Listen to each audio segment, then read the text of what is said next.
Assalamualaikum warahmatullahi wabarakatuh.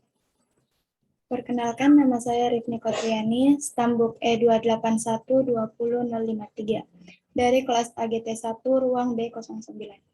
Di sini saya akan menjelaskan sedikit tentang penyakit pada tanaman cabai.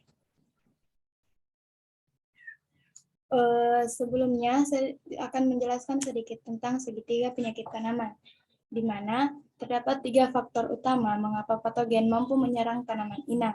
Yang pertama, patogen yang kuat.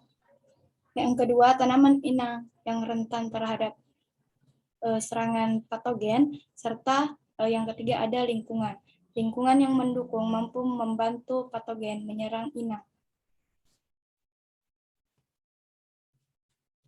Selanjutnya, di sini saya akan membahas sedikit tentang penyakit bercak daun, di mana penyakit bercak daun disebabkan oleh jamur atau cendawan Corcospora capsicum, di mana pada tanaman yang terserang akan menampakkan gejala seperti terdapatnya bercak kecil berwarna coklat atau kehitaman pada bagian daun, kemudian pada pinggiran daun akan mengkerut. Lama-kelamaan setelah terjadi gejala yang serangan yang kuat, maka akan terjadi perubahan warna daun dari daun yang hijau menjadi kuning. Tanaman yang daunnya menguning lama-kelamaan akan menjadi layu dan mati.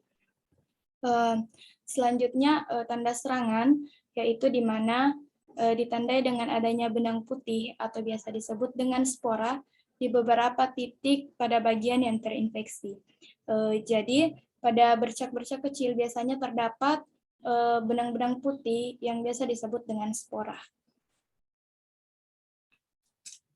Selanjutnya, penyebaran penyakit bercak daun biasanya dibantu oleh 4 faktor ini. Yang pertama, angin.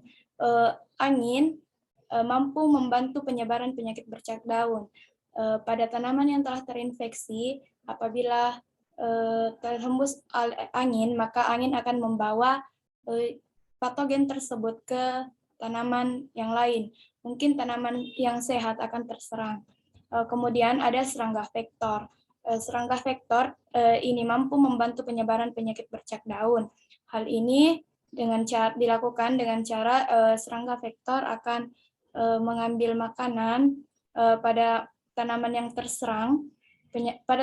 terserang penyakit bercak daun.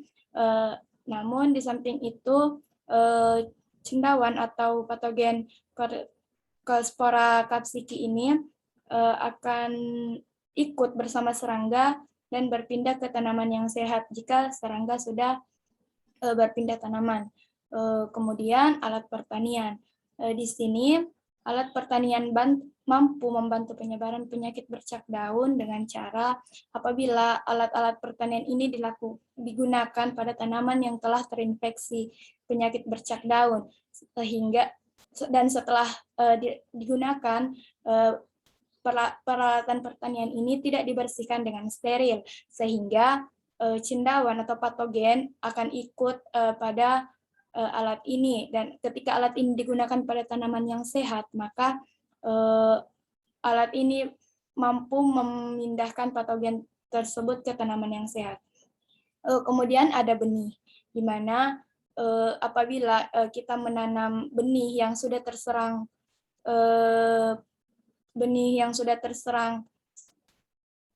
patogen atau untuk bercak daun ini yaitu jamur Corcospora capsicum, maka mampu membantu penyebaran penyakit bercak daun tersebut. Selanjutnya, untuk cara pengendalian penyakit bercak daun pada tanaman cabai itu bisa dilakukan dengan 4 cara yang telah saya 4 cara ini, di mana yang pertama kita dapat melakukan kultur teknis, di mana kultur teknis merupakan pengendalian organisme pengganggu tanaman atau OPT dengan menggunakan cara pengolahan lahan yang sesuai untuk pertumbuhan tanaman yang dibudidayakan, serta dengan menciptakan lahan yang tidak sesuai dengan lingkungan hidup cendawan atau patogen-patogen tersebut. Kemudian kita lakukan penyemprotan fungisida. Karena pada penyakit bercak daun ini disebabkan oleh jamur Corcospora capsicii ini, maka yang bisa digunakan yaitu fungisida, baik fungisida kimia maupun sintetis maupun fungisida kimia. Kemudian langkah ketiga kita bisa menghilangkan bagian tanaman yang terinfeksi.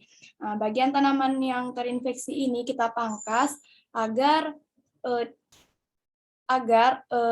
udara maupun serangga vektor yang hinggap pada tanaman yang terinfeksi ini tidak lagi hinggap di bagian tersebut, sehingga tidak ada tanaman yang terinfeksi.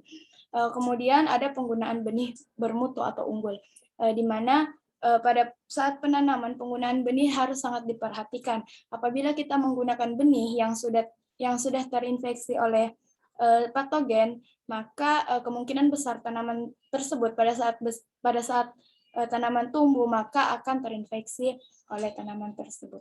Akan terinfeksi oleh patogen-patogen tersebut. Mungkin cukup sekian penjelasan singkat dari saya, kurang dan lebihnya mohon dimaafkan. Wassalamualaikum warahmatullahi wabarakatuh.